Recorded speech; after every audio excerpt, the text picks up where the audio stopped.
Welcome back, everybody, to Constructive Uncoupling, the podcast devoted to amicable divorces. I'm Judy Weigel, your host and amicable divorce expert. Why? Because that's all I do, amicable divorces. Today's podcast is titled Children Sharing Experiences in Divorce. We have as our guest Tami Friedkin, a licensed marriage and family therapist and a therapist beyond that. I met Tami in a networking association that I belong to called Los Angeles Marriage and Family Therapists.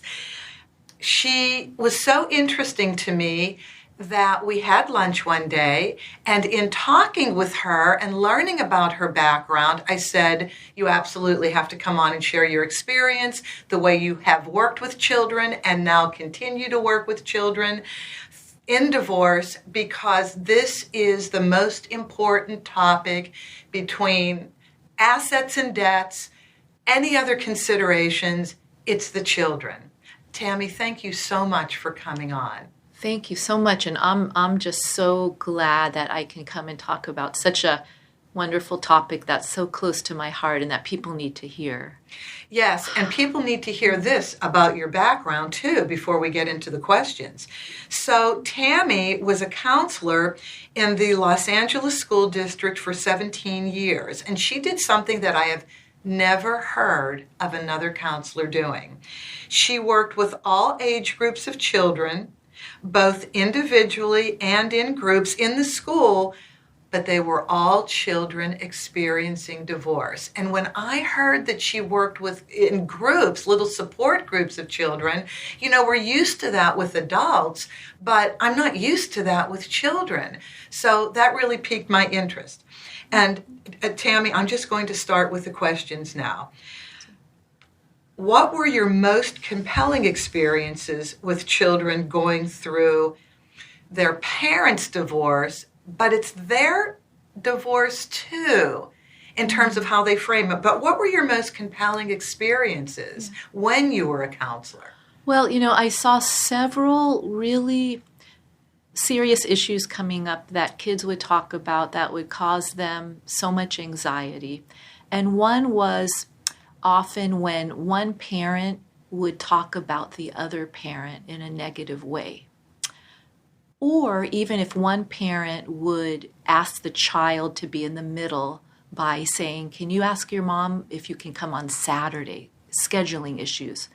So what that does to the child, it causes so much anxiety because now they're triangled in the middle.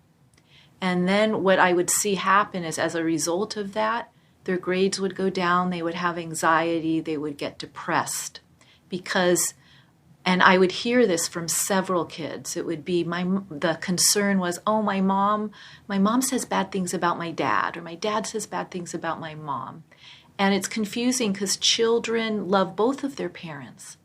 So that was a big issue that I'd see happening in groups from many of the kids, that similar stress of that, hearing one parent talk about the other. What I would hear kids talk about a lot that was difficult is going, just the fact of going from one house to the other during the week, and having their stuff at one house, but then having to bring it home and feeling insecure about that. And it's very difficult because especially kids at that age, they want to feel secure and safe. And when there's a lot of movement, it creates anxiety again. So talking about those feelings and hearing the other kids say the same thing, and I would bring it up and say, wow, a lot of you have just talked about how hard it is to go from one house to another. Who would like to share? And you'd have all the kids wanting to share. So that was a way that they were getting their feelings out to help them through this stage. Tami, did you see their behavior improve the more they shared? Absolutely, because what was happening is a couple things. There was less acting out behavior. So parents would say they were less argumentative at home. They were not fighting with their siblings. Also, in their class, their grades were getting better. They were able to concentrate. Because if these feelings aren't talked about, it blocks the mind that can actually be academic, that can think. What happens is when there's strong emotions, the part of the brain that is able to do work, it blocks it. So by talking about it, getting their feelings out, it opens up so that they can do okay in school.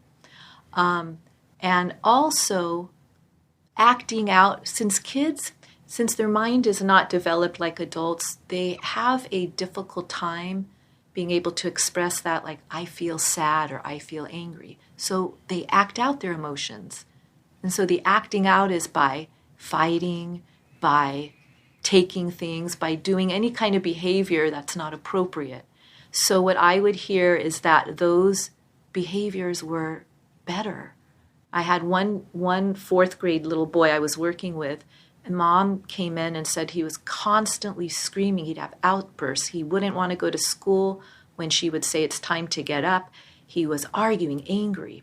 When I worked with the child and he was expressing his feelings, she'd say he's not as angry anymore. So you start to see the behaviors change. So you see children now individually, don't you? Yes. Okay, what's the difference between a child going to a therapist on their own and a child being in a support group of other children in terms of the benefit to them? Yeah. Well, each has a benefit in a different way. So when I work with kids individually,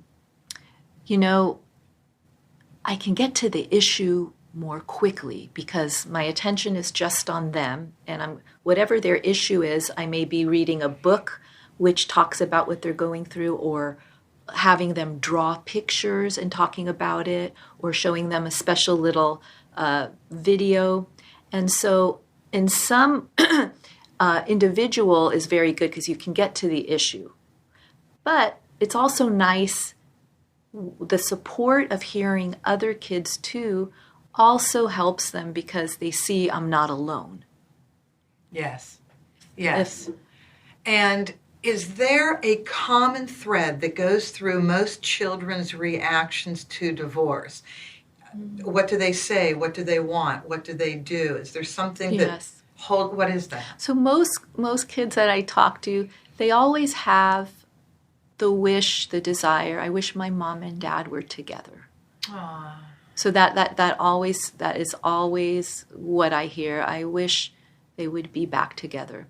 So what's very important as a therapist, before we even start, is to validate that feeling, because that's causing, it's sad. So I validate that feeling. It is sad. I know this must be really hard. I can hear you're really sad about that. So validating the feeling first. So that is one thing, no matter what. Now, another issue that all children have of divorce, and there's a couple of things, is they feel, and I hear this from all the kids I've worked with in schools, individually, it is my fault. So they automatically think it's my fault. And so right away, I start with educating, talking to the children about that mommy and daddy, sometimes, they meet each other and they love each other, but then sometimes they fall out of love and they're changing. And they like each other in a different way. And because that's important right away, they have to know. And part of why they think it's their fault, again, that's the developmental stage of the child's brain. They think everything is me because they think life is about them. So thinking it's their fault. And another really important thing that I emphasize with the kids, because when they have fear. And the fear is because when parents break up, they feel no longer safe. And so it's always something that I repeat all the time in my counseling and in groups. Just because your mom and dad are living separately, they each love you. Your mom loves you, your dad loves you, and they're always going to be your mom and dad. Because there's a irrational fear. Children think, oh, if they're divorced, maybe I'm not going to have there's some abandonment issues, Yes. that Yes. come up. Yes. Well, there are some situations, aren't there, where the kids are calmer. I'm only saying this because of my sister. I talk about my sister's divorce all the time. The kids were so happy when there were two households because they couldn't take the fighting anymore. And I have heard this from other adult people who remember as children their parents' divorce and say, well, yes, I mean, the security leaves because your security is in familiarity. You go home to one house, you have these same people that come back to the house every day called parents and other siblings and animals. So you have your structure. And when that structure is broken, then your security is broken just like adults. When something major happens in our lives, of course, our security is threatened too. But we have options as adults. Kids, they haven't learned what options are, and they're not there yet in that. And so have you found that at least, and I'm not trying to force you to say this, but are there some kids that actually can become calmer because it's calmer in the households when there's two households? Or is that really never the dominant issue? It's still insecure when there's a shift in the family unit. Yeah.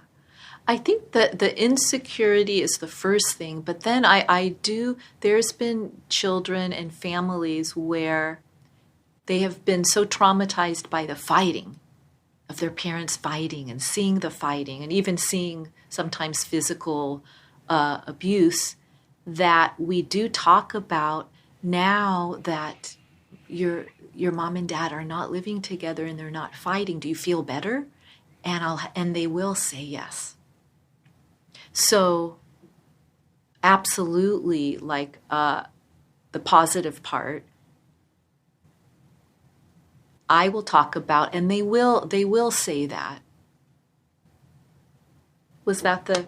Yeah. I spoke to my nephew, who was the youngest at the time of my sister's divorce. He was 3. The children were 3, 5, and 7. Only because he lived here for a while. I got to know him more as an adult, but I knew them as they were growing up very well. And I knew what was going on in the marriage. And he said no. He said he was so happy when there were two households because there was no fighting anymore. They got to choose where they wanted to go. The parents lived 5 minutes apart, and the kids did not have to be together to be at each house. They let the kids have free reign over decision making. And lest we think that's crazy at 3, 5, and 7, it actually really worked. She did put them in therapy immediately. She went into therapy. The kids went into therapy. So that was really good. Yeah. And then, we develop relationships with our parents differently at different ages, right? And so we go in and out of the amount of time we spend with each parent, depending on our age and developmental issues at the time. So they did that. I could see that they were doing that as they needed to. But I can certainly understand that there is either fighting or there's not fighting leading up to the divorce. And I can understand in any case, as I'm sure people listening can understand, the insecurity when there are two households as opposed to one, and everything that goes along with having two households.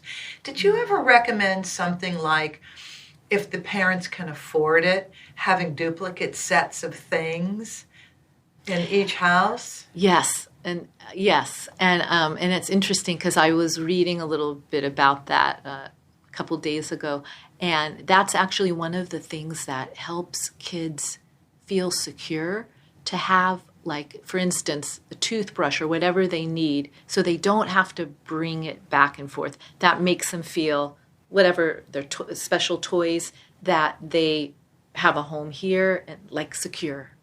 Right. Yes. You're right. You said the word home. So they now have actually two homes. They're no longer a visitor in either home. And unless you have your most important stuff where you're going to be sleeping that night, I can understand how it might not feel like your home. Maybe it's dad's home, maybe it's mom's home. Yeah.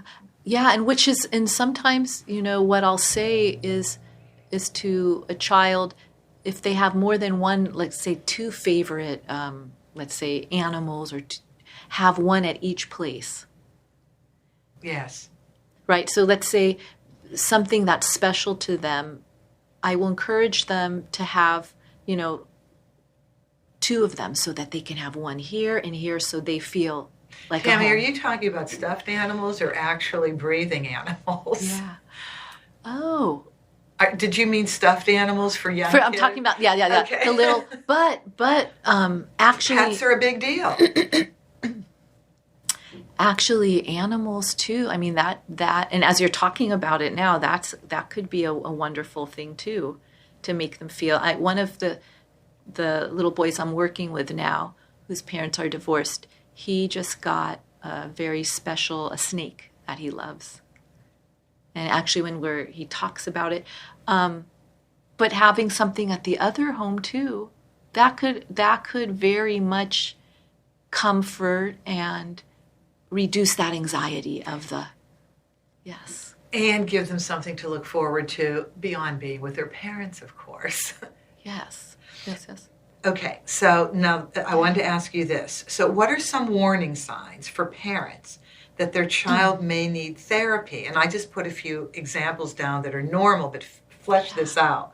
Anxiety, and you can talk about what anxiety looks like. Fighting in the schoolyard, which you already mentioned, and then you mentioned attachment issues. So, and grades, of course. So what are some really classic warning signs? Yeah. So when you start to see things like not being able to sleep, so kids waking up, if you see a lot more crying, arguing, kind of being moody, being moody. Of course, in school, yes, when there's, if you're hearing reports from the teacher that the child is fighting or even sometimes isolating, they seem like they're sitting in a corner, they're not playing in the yard. Sometimes I've had kids, depression can manifest as being sleepy. So sometimes sleepy in class, seeming very tired. That's really important that you said that. Depression can manifest itself as sleeping. Mm-hmm. Not wanting to do the things that they would usually do. So when there's any kind of, when you see a change in behavior that's concerning, that's usually a good time. That's a red flag. It's good to check something's going on, especially because kids will not, even adults need help expressing feelings, but kids especially don't share unless that has been taught in the family, at a young age, where parents have started with using I feel messages. And there are some families like that. But what I've noticed from most of the kids that I work with, there's fewer, unfortunately, that see the value or understand the value of feelings and talking about it. What about doing damage to your body, pulling your hair out, this is horrible to say, putting pins or a sharp object in your skin? I've heard of some terrible things kids do to themselves. Yes, there's a lot of ways, and I know when I was working in middle schools, I'd see a lot of kids that were cutting. That seems to be... Yeah, cutting, that was the word. Yeah, that are cutting, and I think I mentioned that I've been seeing a lot of kids now that are pulling their hair out and they're having bald spots. Where did that come from? How did that start? Do you think? Is it in the media, in any TV or anything? I think it's when they're doing that, so it's what's happening is there's so much anxiety and feelings not expressed. So the pulling the hair is to try to it's trying to cope with the feelings because they're not expressing it. And I don't think they're seeing that unless there's videos right now, but I think it's just a way there's different ways that kids express anxiety. But isn't that odd? Is that a new trend? Because trends start from somewhere. Yeah, that it's very interesting. So, because I've been out of the schools for the last, yes, the hair pulling seems to be something new. Yeah. I am telling you, we pick things up from media when we just least expect it. And then all of a sudden there's a trend. It could be just a very quick movie scene. Or it could be, I don't know, what is Slender Man? I mean, I heard about this Slender Man on the internet. Doesn't seem to be teaching good behavior, seems to be teaching body mutilation. No, this is horrible. I read about this a few months ago. It was of course it was on the internet, and I read it. It's called Slender Man. Yeah, it's a person that talks to children on the internet. Well, maybe there is something going on because kids are they watch either the people around them or what's going on. And that can be a learned behavior. So if there's somebody in the family, they can be watching that. But of course, with all the internet and the watching these things, that's why I always talk to parents how crucial it is to monitor how much kids are on the internet, because there's a lot of unhealthy stuff. I know. Even for me as an adult, I see unhealthy things. Yes. Okay, so with that though, Tami, what can parents do differently to address the warning signs differently than whatever they're doing in the house? Mm-hmm. Therapy immediately? Excuse me. So that's okay. Drink some water. Therapy, if you're noticing a change, I would immediately contact a therapist, because the therapist immediately can assess the child and see what's going on. But meanwhile, I always tell parents what is so important is printing a feeling chart. There's a lot of feeling charts for kids if you just Google feeling chart, and having that with you and doing a check-in every day. And what you do with your child is, in elementary school, I'm talking, but actually you can do it up to middle school. Yeah, is checking in with your child every day. How are you feeling? How is your day today? And I want you to point to a couple feelings and then maybe say why. So you're starting to help the child identify the feelings, which is going to help with whatever they're going through. Absolutely. So when I immediately in my sessions with children, when I'm working with them individually, before we do anything, I have a big chart and I say, this is a time now to do a check-in. We do a check-in. How have you been feeling this week? And sometimes I tell kids you can have more than one feeling, and they'll say sad, angry, upset. And then they have to say why for each. And I will find something out like, wow, this happened. This was very traumatic. And it's a way to know what's going on and giving them a place to express it.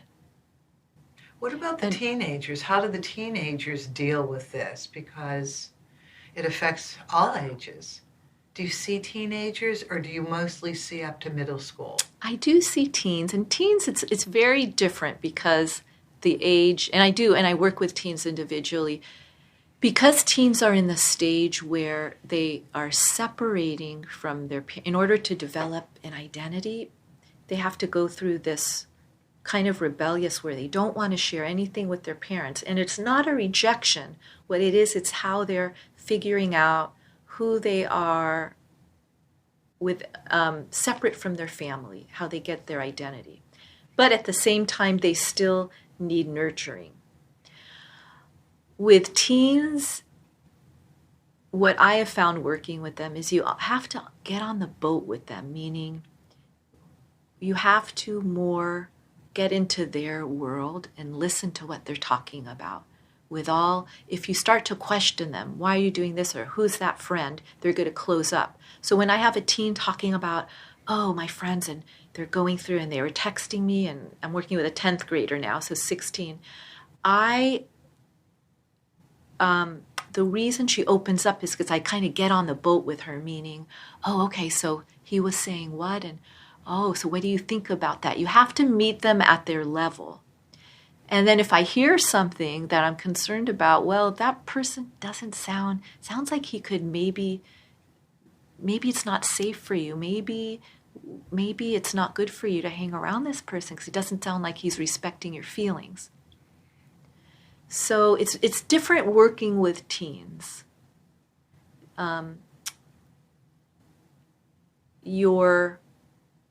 If you're right away setting too many rules, they're going to react to that. Okay, that's good to know. That's good to know. Yes, that's good to know with parents, because when there's no divorce and there's the household with teens, every parent says, okay, buckle in, because this is going to be a very rocky ride.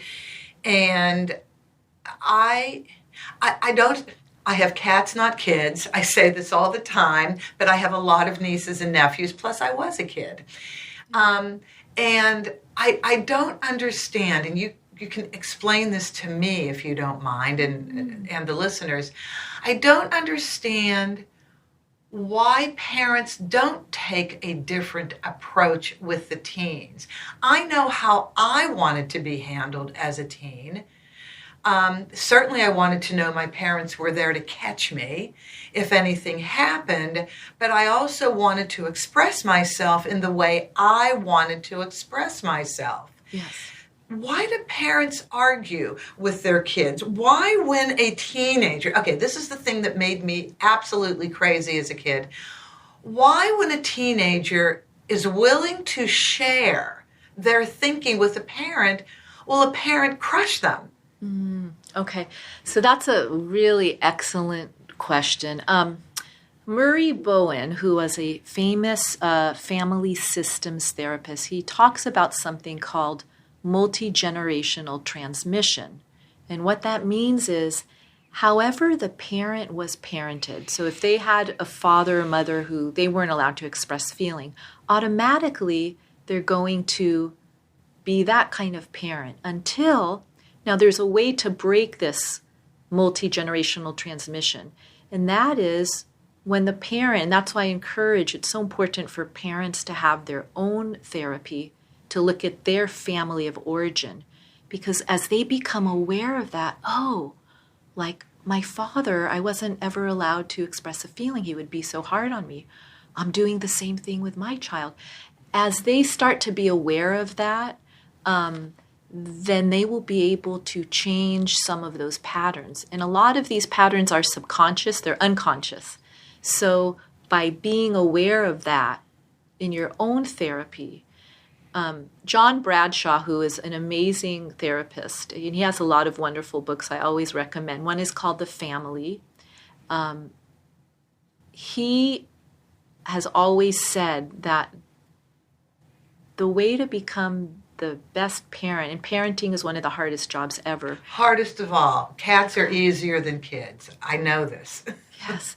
And he says, if you work on yourself and understand, the more you understand yourself and your upbringing and your feelings, just by doing that kind of work, you're going to be able to be a healthy parent for your child, because they will feel that. And shouldn't parents be highly complimented when their teenagers and any age child wants to share their thinking and feeling with them? And if you allow that to happen, you're opening the door to a much closer relationship, a much more open relationship. Yes. And therefore you can protect your kids better, I would assume, right? Absolutely. Yes. Because what's happening is you're building, by validating and listening to their feelings, you are creating a trust bond which will allow your child to come to you and tell you when they're going through struggles or if they're doing something that's dangerous. If you don't allow them to have feelings, they're going to close up, they're going to do that stuff, they're going to rebel and do that stuff. So, yes, I think one of the biggest issues is creating a safe place where you can hear. Now, it's very difficult to do that if you did not grow up in a family where that was done. That's why family therapy, when I work with parents and teens and middle schoolers, I have them do I feel messages. I have them look at each other and I teach them those techniques. And then that gives them a basis to have a good relationship. So I very much recommend family therapy. I work with parents and kids, and your own therapy sometimes. And that can create a good trust and bond so that when problems come up, you feel safe to talk about it. Yes, because wouldn't it be wonderful if every parent could say, and every child could say, well, we're each other's best friends. I mean, that would, if possible, that would be really, really yes. great. And I do have to say, because I've done a lot of parenting classes too, and sometimes parents will get confused. It's wonderful if your child feels that, but then also to remember, I am a parent, because some parents think, oh, if they're my best friend, I can't say no. If I say no, they won't like me. But you want your child to respect you. And there's a way of saying no, right? There's just a certain way. You don't put your child down. Yes. You maybe just have a discussion about an alternate way of thinking. Right. Something like that. I remember one of the first things in graduate school was very interesting. We learned the difference between authoritarian parenting and authoritative. So authoritative with a V, that's when you're able to respect each other's feelings, listen. So if your child is saying, I'll give you an example. I want to go out, I want to go to this event with my friend, and we may come home at 2 a.m. So the parent says, this is authoritative, healthy parenting. I hear what you're saying. I hear you really want to go. I am not comfortable with you coming home at 2. Maybe we can do 11. But I hear what you're saying, but I'm not comfortable. So my answer is no to 2, but maybe 11.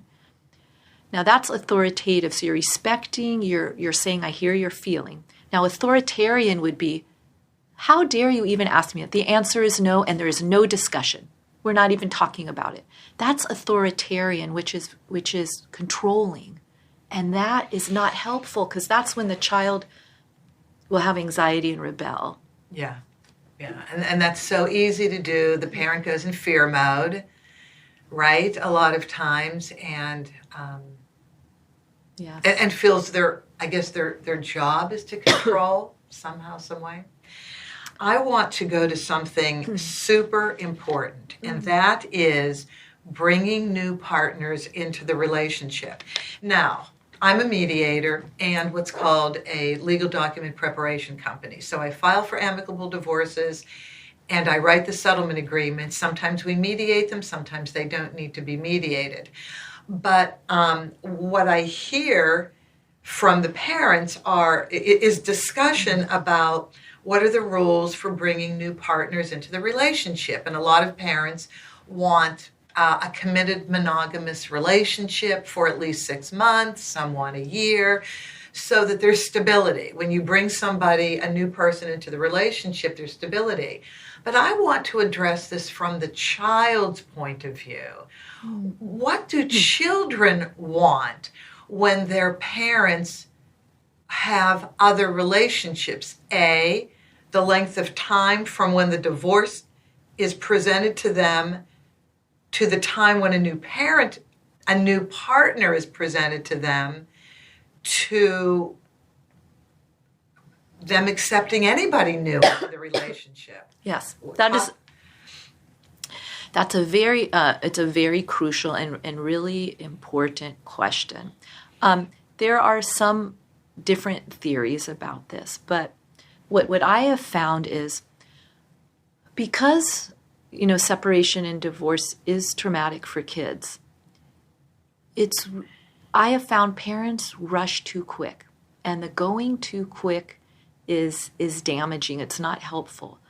Before introducing, it's important for the parent, and it's hard to know, I mean, there's no guarantee, but that you really think you're going to be with this person. If you're just dating, no, I would not, every time you're dating somebody, I would not introduce.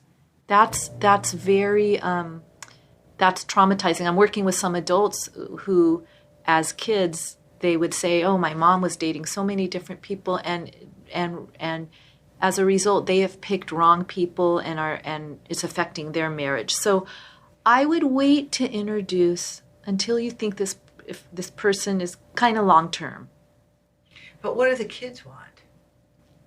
From the kids' point of view, let's have this discussion. What have they said? When sharing, what have they said about their ability? Well, it's important. I think, the one, I'm working with a fourth grader, a boy now, whose mom has remarried. And they also had 2 kids now of their own.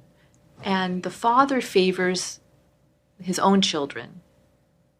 So it's a blended family. Blended family. Okay. Yes. All right. Yes.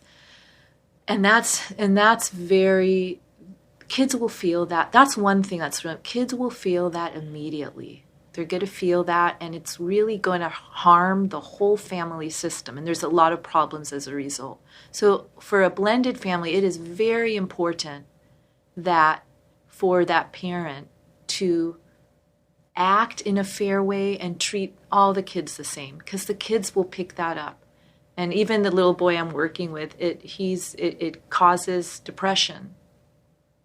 Well, I'm kind of looking for still, Tami, what do the kids say? Not what the adults do, not pointers on the adults anymore. What do the kids say about their experiences when new partners are presented to them? Yeah, I've had some now, and I want to think and give a good example.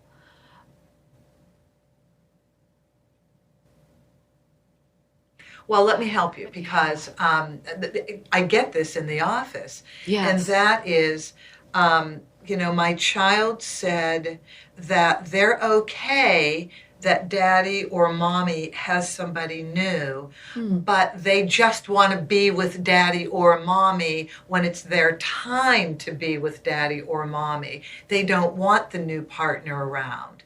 And I wanted to kind of explore that. Since I hear it, I figured you had to have heard it too. Yes. Okay, so right. Because there is, like we talked about, some of that, the trauma that happens when there's a separation. I think it's, and I have heard kids say that too, and I think it's important for making time to do some alone time. So if the dad is with a new woman, making sure, because that will help the child feel secure. Let's even if it's once a week, let's have our own time, just you and I playing. Let's go out and play ball, or let's go have an ice cream. Yes, because that's going to, because there's already that a little bit, the fear of abandonment. So the kids will have a fear that maybe that person, I'm not that important. Or is it uncomfortable for a child? Has a child expressed how they feel when all of a sudden they're meeting this new person? And maybe it has been 6 months or a year. Let's just say it has. The parents actually took that much time to introduce. Do kids say that they feel awkward? Do they feel jealous?